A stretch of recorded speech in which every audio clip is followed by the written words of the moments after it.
Rivers look like perfect borders, until you realize they move, split, flood, and sometimes even steal land from entire countries. Yet thousands of kilometers of today's borders still follow rivers. Why? For most of history, rivers were the easiest borders to understand. You could see them, defend them, and use them. They were nature's ready-made lines in the sand, or rather, in the soil. Imagine trying to invade a neighboring territory. A wide, deep river is a serious obstacle for an army on foot or with heavy carts. It provides a clear defensive advantage. At the same time, rivers were the lifeblood of civilization. They provided water for farming, drinking, and transport. Communities naturally grew up on opposite banks, developing their own distinct cultures and identities. So when modern states started drawing firm lines on a map, it was only natural to trace over these ancient, well-established water lines. They were practical, traditional, and everyone agreed where they were. Or so they thought. But nature doesn't care about borders. Rivers are living, dynamic systems. They constantly move.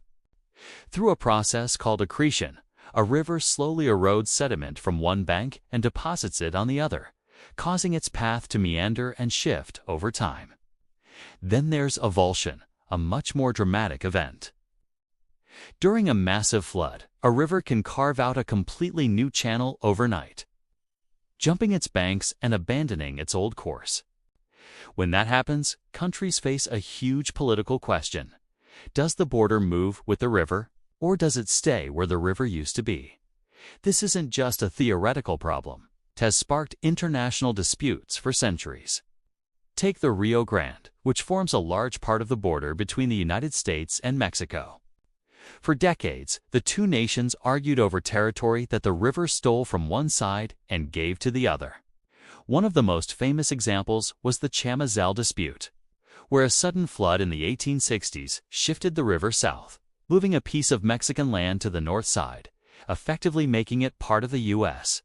It took nearly a century of negotiations and diplomatic tension before the two countries finally signed a treaty in 1963 to settle the matter.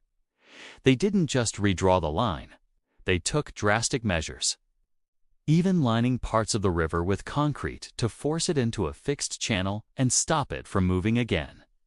When a river splits into two channels, often forming an island in between, the question becomes, which channel counts as the border?